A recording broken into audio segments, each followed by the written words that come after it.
ستيفان روستي مخاطره؟ طبعا مخاطرة كبيرة جدا، ومخاطرة كبيرة لان انت بتقدم حاجة، يعني حاجة ملهاش ملكة معينة. يعني انا كمان ما قلدتش، انا ما كنتش بقلد ستيفان روستي، انا كنت بقدم الروح ستيفان روستي، او زي ما انا شفته هو حياته كان ممكن تبقى ازاي في الحياة الحقيقية.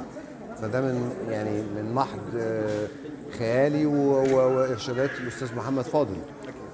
ف ما اعتقدش ان ستيفان روستي في الحياه الحقيقيه كان رافع حاجب وبيتكلم كده وبتاع.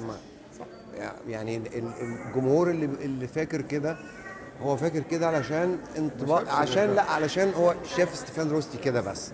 صح. ما شافش، ما شفنالوش انترفيو لايف الراجل بيتكلم زي ما انا بتكلم كده في الانترفيو دوت، ونعرف هو بيتكلم ازاي وحقيقته ايه في الواقع.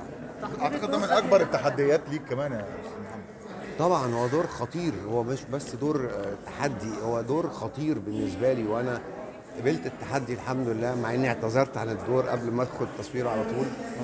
لكن الحمد لله استاذ محمد فاضل قال لي، هو يعني انا ابتديت اذاكر الشخصيه، كنت عايز اقلد ستيفان روستي، وانا بذاكر قدام المرايه فلقيت لا، مش ده. لا مش ده، وكلكم هتشتموني.